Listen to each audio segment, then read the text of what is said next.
નમસ્કાર મિત્રો, આજના નવા લેક્ચરમાં આપ સૌનું ફરીથી સ્વાગત કરું છું. મિત્રો, હવે આપણે સ્વાધ્યાયમાં છેક એન્ડ તરફ આવી રહ્યા છીએ. દરમિયાન જે અગાઉ ચાલી ગયા છે એક્ઝામ્પલ, પ્રશ્નોત્તરી જે થિયરી છે એ તમને બરાબર આવડતી હોવી જોઈએ. એને લગતા બીજા નાના નાના પ્રશ્નોમાં કોઈ આપણી કચાશ ના રહી જાય એ ખાસ તકેદારી રાખજો. મિત્રો, આપણે ગઈ વખતે લેક્ચર નંબર 15માં 6.6 સુધી આપણે મિત્રો જોયું હતું. આજે સ્વાધ્યાયનો 6.7 આપણે એક્ઝામ્પલ નંબર ગણીએ છીએ. મિત્રો, આપણી પાસે ટેક્સ્ટ બુક હોવી જ જોઈએ અને હશે જ. તો આપણે રકમમાં ધ્યાન આપીએ.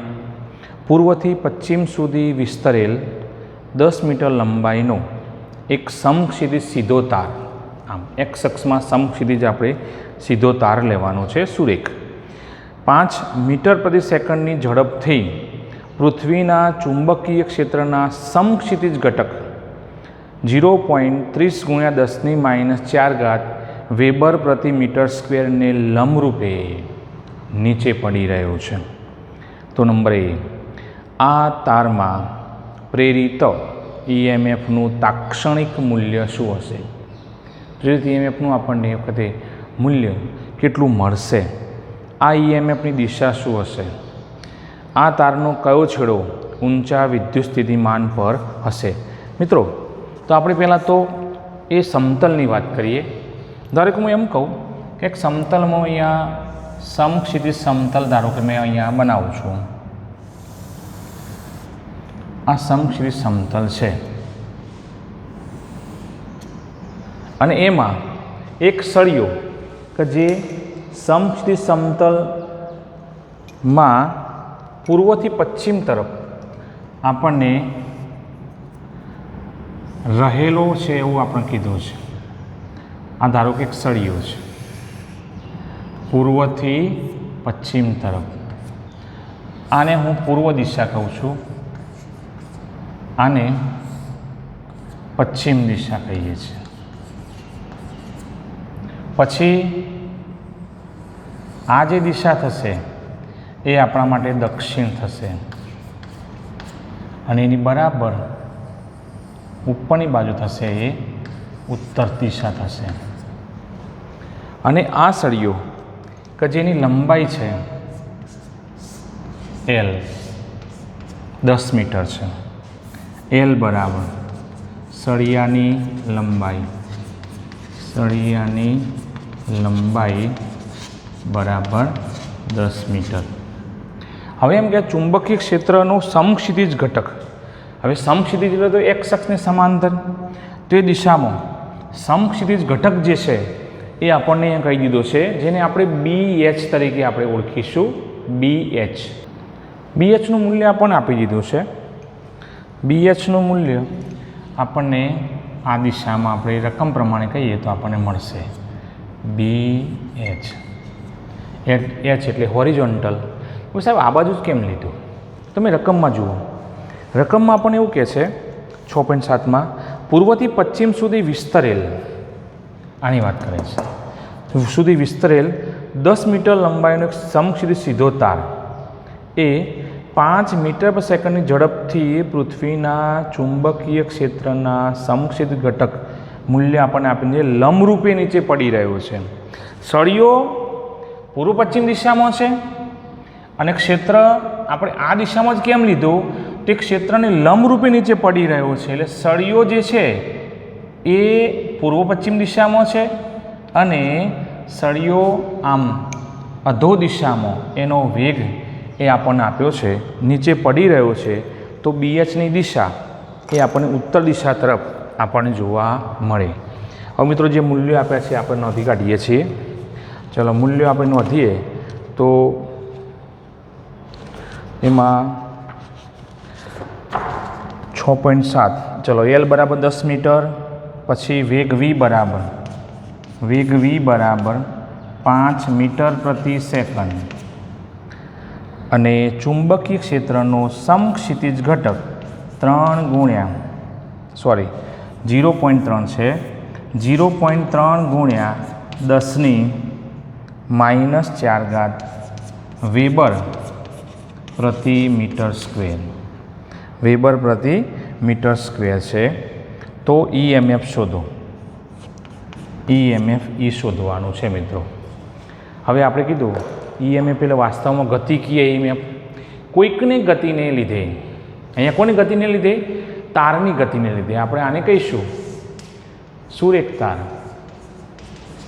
તારની ગતિને લીધે આપણને અહીંયા એની ગતિની વિરુદ્ધ દિશામાં આપણને ચુંબકીય બળ મળે ને બળની અસર હેઠળ આપણને જે પણ આપણને EMF મળશે એને ગતિકીય EMF કહીશું, જે સળિયાની ગતિનો વિરોધ કરે છે. તો આપણે પહેલું EMF તારમાં પ્રેરિત EMF E બરાબર આમ BHVL. BHનું મૂલ્ય 0.3 ગુણ્યા 10⁻⁴. વેગ આપણને આપ્યો છે 5 અને ગુણ્યા L એટલે 10. 15 ગુણ્યા 10⁻⁴ વોલ્ટ. અને લખવું હોય તો 1.5 ગુણ્યા 10⁻³ વોલ્ટ એટલે મિલીવોલ્ટ થાય. મિલીવોલ્ટ આટલું EMF પ્રેરિત થાય છે સળિયામાં. આટલું EMF પ્રેરિત થાય છે. જોઈ લઈએ આપણે. સળિયો વ્યક્તિ નીચે ગતિ કરે, પરિણામે સળિયાની ગતિનો વિરુદ્ધ એ આપણને બળ મળશે અને બળની અસર હેઠળ આપણને અહીંયા એક ચોક્કસ વિરુદ્ધ દિશામાં આપણને એક પ્રેરિત EMF આપણને મળશે જે સળિયાની ગતિનો વિરોધ કરે છે મિત્રો. તો આપણે આને E તરીકે પ્રેરિત EMF 1.5 મિલીવોલ્ટ કહીશું. હવે બીજો વિકલ્પ આપણને એવો માગ્યો છે કે આ તારમાં EMFની દિશા શું હશે? મિત્રો સમજજો. EMFની દિશા શોધવા માટે આપણે ઘટકો પહેલાં જોવા પડશે. મિત્રો EMFની દિશા શોધવા માટે પહેલાં નક્કી કરીએ આપણે.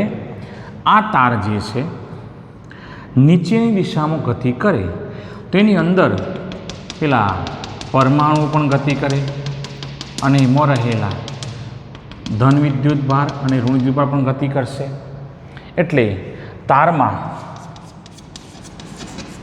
રહેલા પરમાણુઓ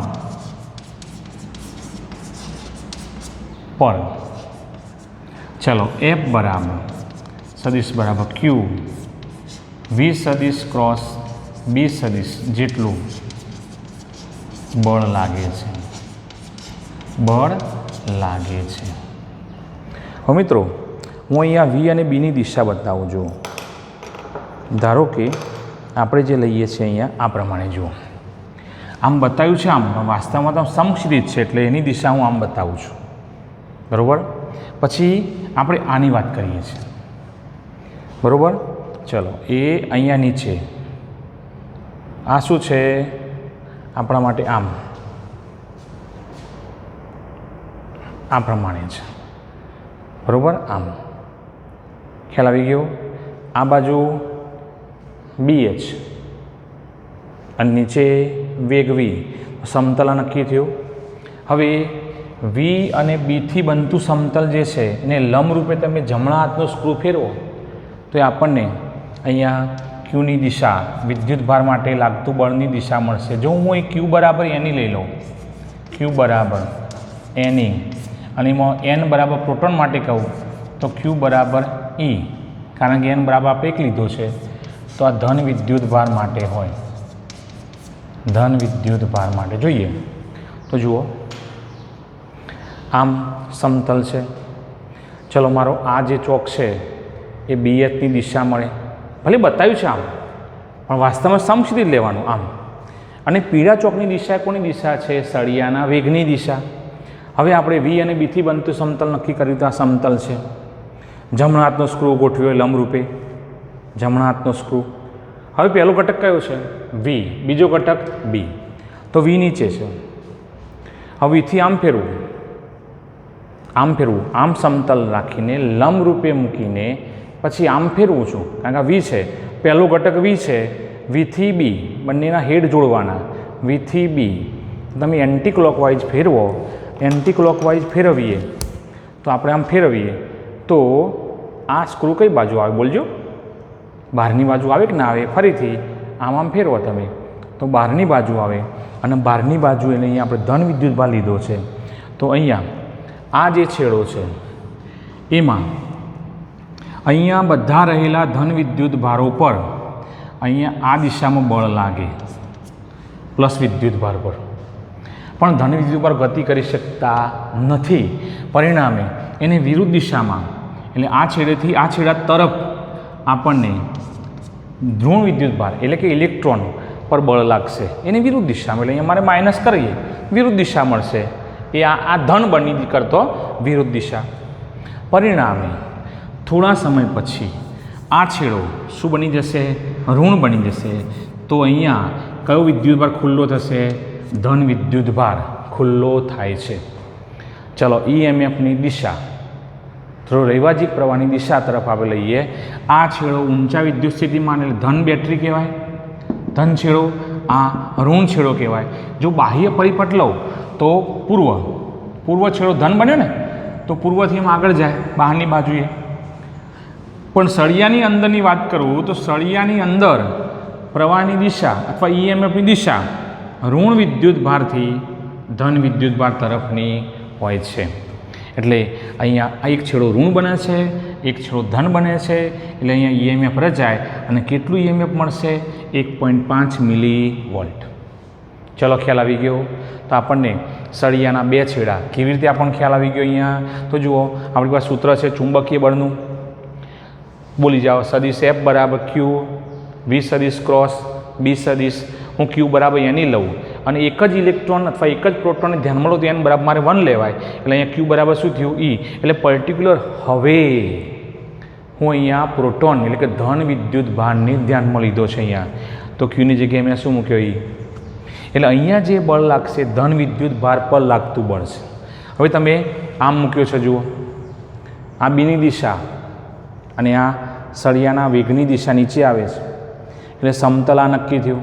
સમતલને લંબરૂપે જમણા હાથનો સ્ક્રૂ ગોઠવો અને પહેલો ઘટક વી છે તો વીથી બી તરફ તમે આમ ફેરવો. કઈ દિશા થઈ? Anti clockwise. એન્ટી ક્લોકવાઇઝ તમે ફેરવો આમ રાખીને, આમ એન્ટી ક્લોકવાઇઝ ફેરવો તો સળિયો પેલો જો સ્ક્રૂ છે એ તમારી બાજુ આમ આવશે, માટે ધન વિદ્યુત ભાર પર પૂર્વ દિશા તરફ, અને પરિણામે એમાં રહેલા ઇલેક્ટ્રોન, કારણ કે ધન વિદ્યુત ભાર તો ગતિ કરતા નથી, પણ અહીંયા રહેલા ઇલેક્ટ્રોન જે છે એમના ઉપર એની વિરુદ્ધ દિશામાં બળ લાગશે, એટલે એ પશ્ચિમ છેડા તરફ આવશે, એટલે અહીંયા ઋણ વિદ્યુત ભાર એકઠો થશે, અહીંયા ધન વિદ્યુત ભાર ખુલ્લો થશે, એટલે આ છેડો ધન વિદ્યુત સ્થિતિમાં ને આ છેડો ઋણ વિદ્યુત સ્થિતિમાં ને, એટલે એક છેડો ધન ધ્રુવ, બીજો છેડો ઋણ ધ્રુવ, એટલે બેટરી પ્રેરિત થઈ, EMF અહીંયા પ્રેરિત થયું એમ કહેવાય. અને પરિણામે જો હું પ્રવાહની દિશા કહું, પ્રવાહની દિશા તો આમ ધનથી બહાર જાય, બહારની બાજુએ આમ ગમે તે હોઈ શકે આમ, બરાબર.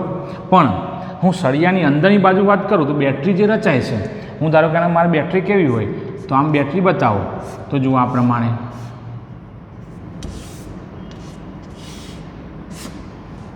આમ થશે EMFની દિશા, આ બેટરી રચાઈ, એક છેડો ધન એટલે આ છેડો ધન બની ગયો અને આ બાજુ છેડો આ ઋણ બન્યો, માટે બેટરી નિર્માણ પામી.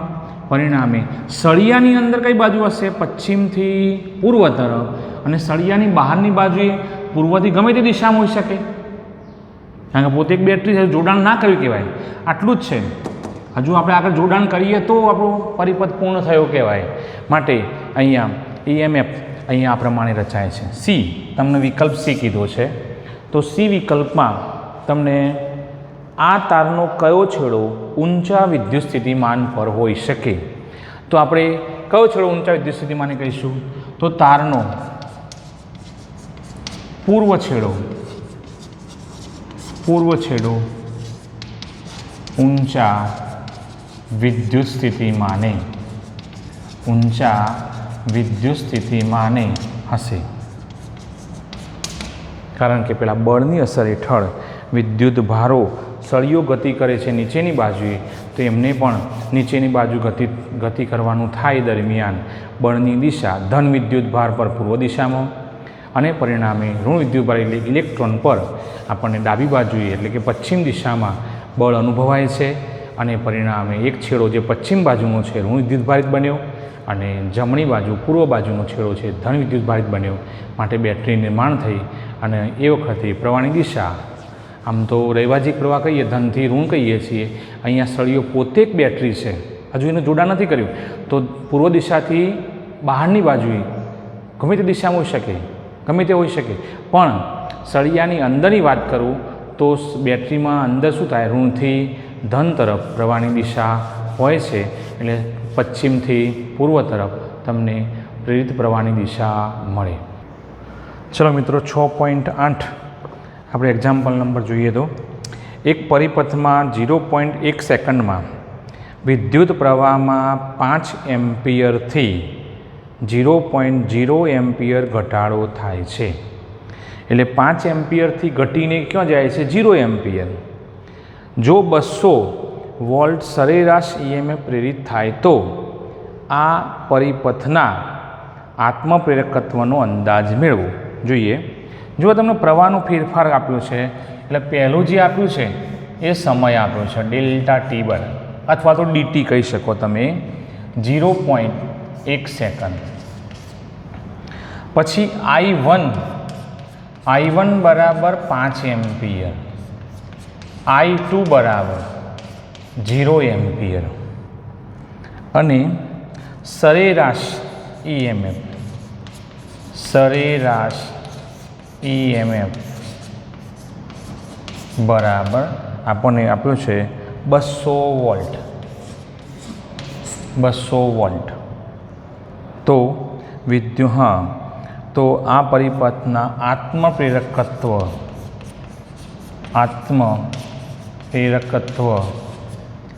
L શોધવાનું છે. હવે તમે ભણી ગયા મિત્રો L આત્મપ્રેરકત્વ વખતે આપણને જે મળતું હતું સૂત્ર એ મૂકીએ. ચલો સરેરાશ EMF બરાબર તમને બધાને યાદ જ હશે -L ડેલ્ટા I ભાગ્યા ડેલ્ટા ટી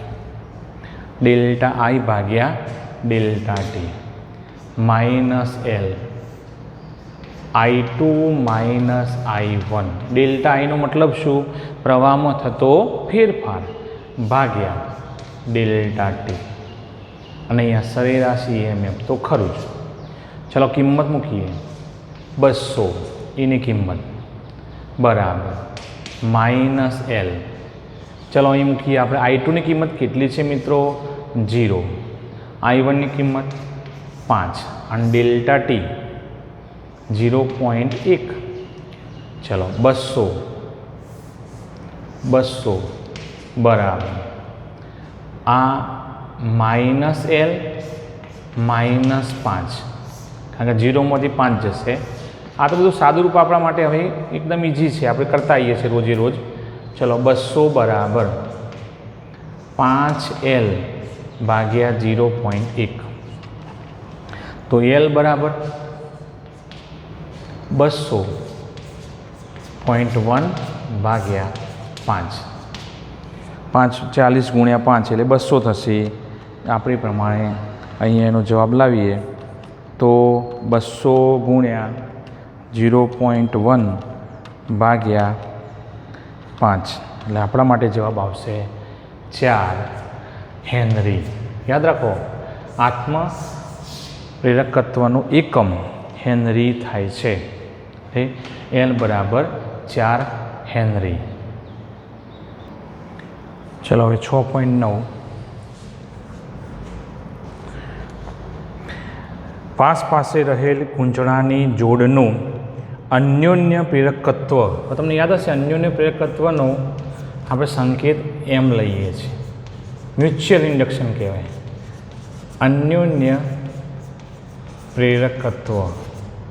ચલો એનું મૂલ્ય કેટલું આપ્યું છે આપણને 1.5 હેનરી. જો એક ગુંચળામાં 0.5 સેકન્ડમાં વિદ્યુત પ્રવાહનો ફેરફાર આપ્યો, એટલે પેલું ડેલ્ટા ટી લઈશું આપણે. ડેલ્ટા ટી બરાબર પેલો ફેરફાર આપ્યો છે એટલે સમયમાં પણ ફેરફાર હોય 0.5 સેકન્ડ. અને I1 બરાબર 0 એમ્પિયર અને I2 બરાબર 20 એમ્પિયર. ચલો ડેલ્ટા I કરી દઈએ તો I2 minus I1 20 ampere. Okay, તો અન્ય ગુંચળા સાથે સંકળાયેલ ફ્લક્સનો ફેરફાર એટલે ડેલ્ટા ફાઈ શોધવાનું છે. મિત્રો મ્યુચ્યુઅલ ઇન્ડક્શન છે અને મ્યુચ્યુઅલ ઇન્ડક્શનમાં આપણે એનું ડેલ્ટા ફાઈનું સૂત્ર મૂકવાનું. એક ગુંચળામાં પ્રવાહ પસાર કરો તો પરિણામે બીજા ગુંચળામાં ફ્લક્સમાં ફેરફાર થાય છે અને એ ફ્લક્સનું ફેરફારનું મૂલ્ય એ પહેલાં ગુંચળાનો પસાર કરેલા પ્રવાહના સમપ્રમાણમાં હોય છે. મિત્રો તો આપણે જે ભણી ગયા છીએ વાત કરીએ છીએ. ચલો અન્યોન્ય પ્રેરણ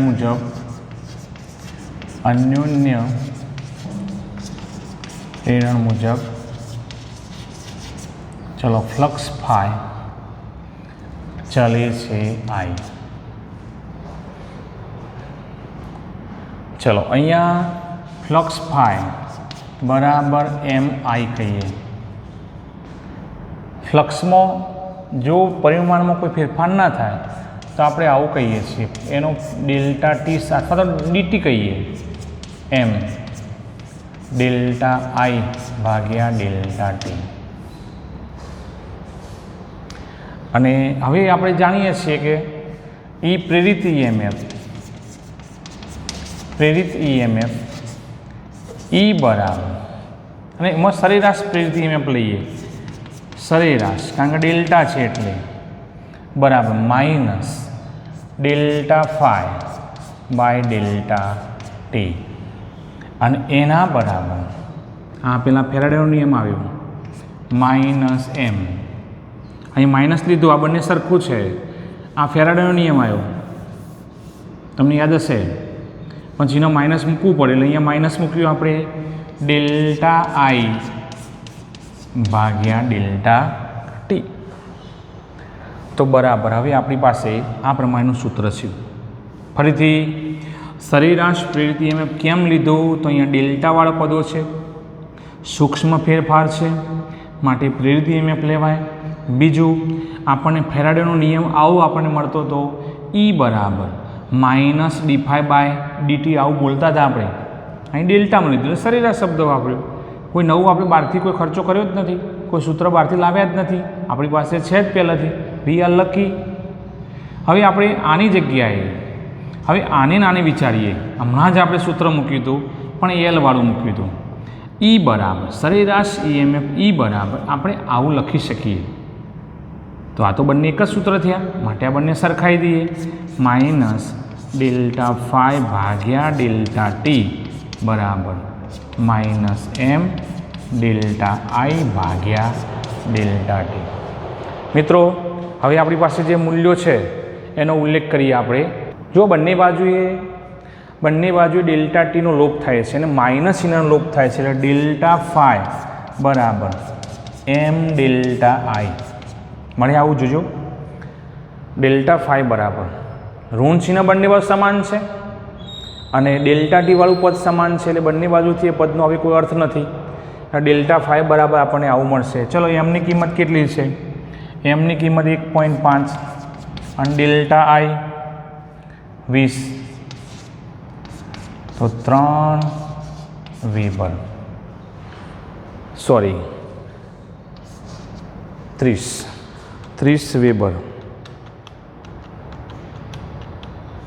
આપણને જવાબ આપણને મળશે.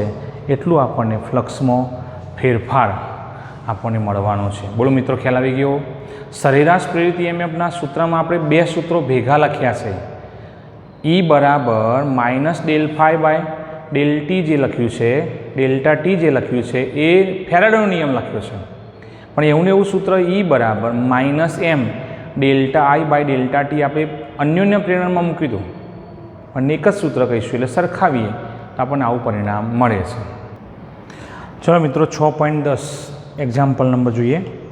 જેટ વિમાન 1800 કિલોમીટર પ્રતિ કલાકની ઝડપે પશ્ચિમ તરફ ગતિ કરે છે. મિત્રો સાથે સાથે આપણે આકૃતિ દોરી છે સમજતા જઈએ. જો ગઈ વખતે આપણે આકૃતિ દોરી હતી આ પ્રમાણે સમક્ષિતિજ સ્થાનિક જે સમતલ હતું એની અંદર પૂર્વ પશ્ચિમ ઉત્તર દક્ષિણ દિશાઓ બતાવી હતી. હા, સળિયો ત્યાં પૂર્વ પશ્ચિમ દિશામાં ગોઠવાયેલો હતો, સમક્ષિતિજ હતો. અહીંયા સળિયાને આપણે આ પ્રમાણે કેમ ગોઠવ્યો છે એની પણ વાત કરીશું મિત્રો. પણ હાલ તમે આટલું કહી શકો કે સળિયામાં વેગની દિશા કઈ દિશામાં છે? પશ્ચિમ તરફ. અને એ મૂલ્ય છે વેગ v આપણને આપી દીધું છે 1800 કિલોમીટર પ્રતિ કલાક. એને આપણે મીટર પ્રતિ સેકન્ડમાં ફેરવીશું. જો આ સ્થાને એટલે અહીંયા પૃથ્વીના ચુંબકીય ક્ષેત્રનું મૂલ્ય 5 × 10⁴ એટલે b બરાબર 5 × 10⁻⁴ ટેસ્લા અને ડીપ એંગલ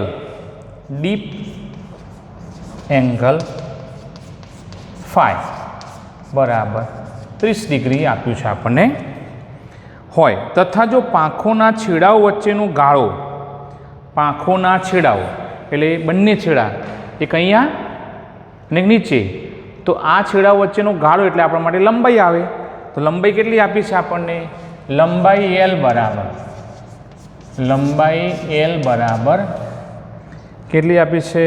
25 મીટર છે. તો વોલ્ટેજ EMF જે ઉત્પન્ન થશે EMF E બરાબર શોધવાનો છે મિત્રો. હવે તમે જુઓ સળિયાને આપણે એવી રીતે ગોઠવ્યો છે કે એનું જે ચુંબકીય ક્ષેત્ર જે મળે છે આપણને એ સાથે ડીપ એંગલ જે છે 30 ડિગ્રીનો છે. તો સળિયાના આપણે જો સ્થાનની વાત કરીએ તો સળિયો એવી રીતે ગોઠવાયેલો છે કે સળિયાના લંબાઈ L એ આપણને ઉત્તર દક્ષિણ દિશામાં મળે અને એના ઉપર આપણને સમક્ષિતિજ ઘટક જે મળશે ચુંબકીય ક્ષેત્રનો BH એ ઉત્તર દિશામાં મળશે. BV એ આપણને દક્ષિણ દિશામાં, પણ દક્ષિણ દિશા સાથે આમ આપણે એમ કહીએ સીધો અધો દિશામાં BV ઘટક મળે જે આકૃતિમાં આપણે બતાવ્યું છે મિત્રો. હવે તમે અહીં જોઈ શકતા હશો જો બળનું સૂત્ર મારે મૂકવું હોય જેમાં L લંબાઈને ધ્યાનમાં લઈને તો આપણે આવું મૂકતા હતા IL × B. હવે આગળ જવા દઈએ તો ILB sin θ લેતા હતા. હું F તરીકે લઉં તો થીટાનું મૂલ્ય કેવું હોય તો આપણને બળ અનુભવવા મળે? અહીંયા તો થીટાનું મૂલ્ય 90 ડિગ્રી હોય તો sin 90 એટલે મહત્તમ મળે, માટે ILB આપણને આવું સૂત્ર મળે. અને એના માટે L અને B વચ્ચેનો ખૂણો એટલે કે થીટા 90 ડિગ્રીનો હોવો જોઈએ. તમે આકૃતિમાં જુઓ, આકૃતિમાં બે ઘટકો છે. સળિયાની લંબાઈ આમ છે અને BHની દિશા પણ એમ છે, એટલે આપણે એવું કહી શકીએ L સદિશ પેરેલલ માઇનસ BH સદિશ કહીશું આપણે પ્રતિ સમાંતર. BH અને L પ્રતિ સમાંતર હોય એનો મતલબ કે એનો વિરોધી સદિશ સમાંતર છે, એટલે બંને વચ્ચે ખૂણો થીટા બરાબર શું થઈ જાય? 0. અને આ બંને વચ્ચે એટલે પેલા માટે કહીએ તો 180 અંશ થઈ જાય. 180 અંશ તમે મૂકો અહીંયા, sin 180 અંશ એટલે બરાબર 0. તો BH ઘટક વડે આ L લંબાઈના સળિયા પર કોઈ બળ અનુભવાતું નથી. એના માટે ઘટક કયો કામમાં આવે છે? BV કામમાં આવે છે, કારણ કે B અને V એકબીજાને લંબ થયા. મારો વાદળી ચોક છે એ સળિયો સમક્ષિતિજ મૂકેલો છે એ વખતે દક્ષિણ દિશામાં એની લંબાઈ બતાવી અને અહીંયા નીચેની બાજુએ BV છે માટે ખૂણો કેટલો થશે? 90 ડિગ્રી. અને એ વખતે આ ઘટક જે છે એ આપણને કયો ઘટક કામમાં આવવાનો છે? BV. તો મિત્રો પહેલાં BV શોધી કાઢીએ અને BVનો ઉપયોગ કરી અને પછી આપણે આગળ વધીએ છીએ. ચલો, આપણને આટલા મૂલ્યો આપેલા છે. વેગ V બરાબર, તો અહીંયા સીધે સીધું હું મૂલ્ય અહીંયા મૂકીને ગણીને મૂકી દઈએ છીએ આપણે. તો 1800 ગુણ્યા આપણને કિલોમીટર પ્રતિ કલાકમાંથી 1000 ભાગ્યા 3600 મીટર પ્રતિ સેકન્ડ. ચલો, આ પ્રમાણે થયું.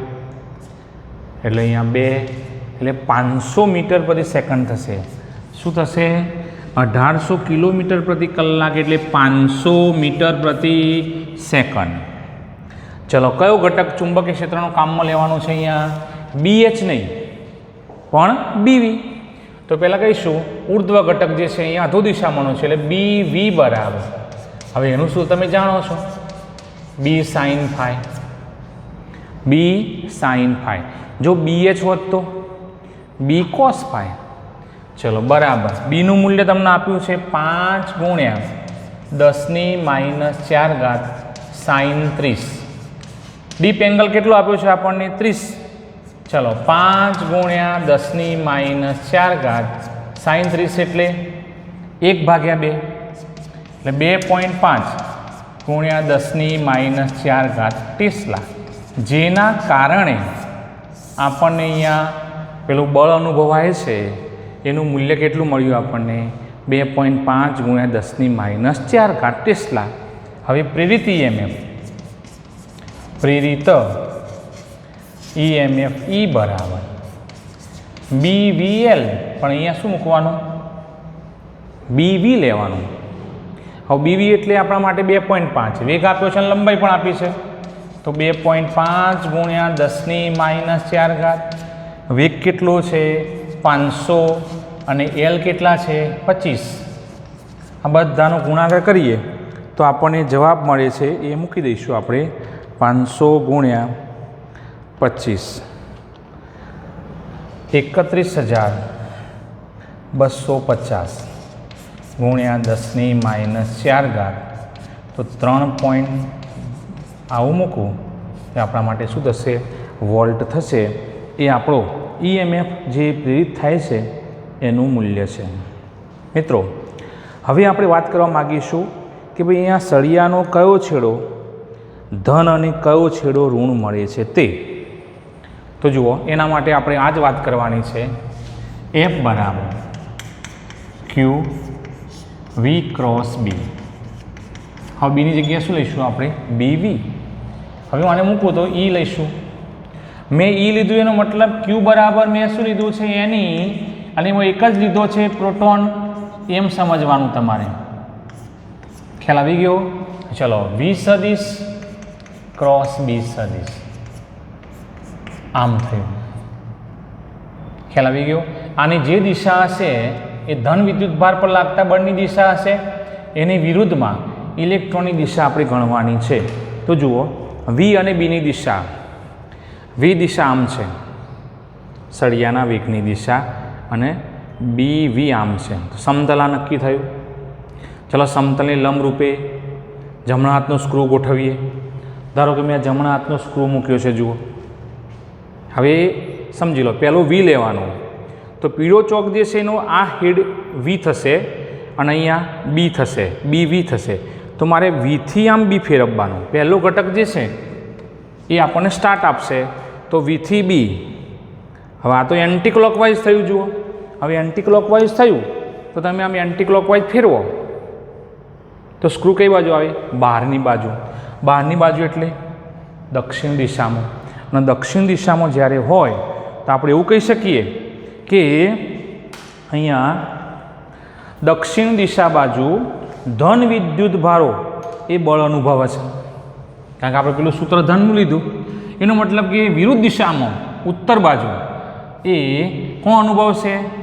તો પેલા મુક્ત ઇલેક્ટ્રોન અનુભવશે. પરિણામે આ છેડો શું બની જશે? ધન, અને પેલો છેડો ઋણ બનશે. એટલે અહીંયા પ્રેરિત EMF ઉત્પન્ન થાય છે અને એનું મૂલ્ય કેટલું આપણા માટે? 3.125 વોલ્ટ. મિત્રો, ઋણ નિશાની અવગણી છે. બીજી વાત, શા માટે આપણે BH ના લીધું?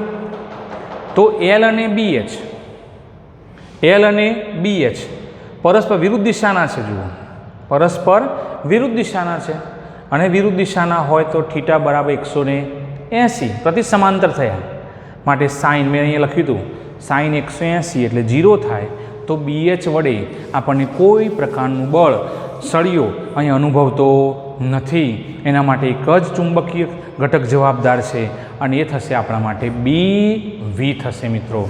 તો આ યાદ રાખીશું બી વી. અહીં આપણે સ્વાધ્યાયના દાખલા આપણે પૂર્ણ કરીએ છીએ.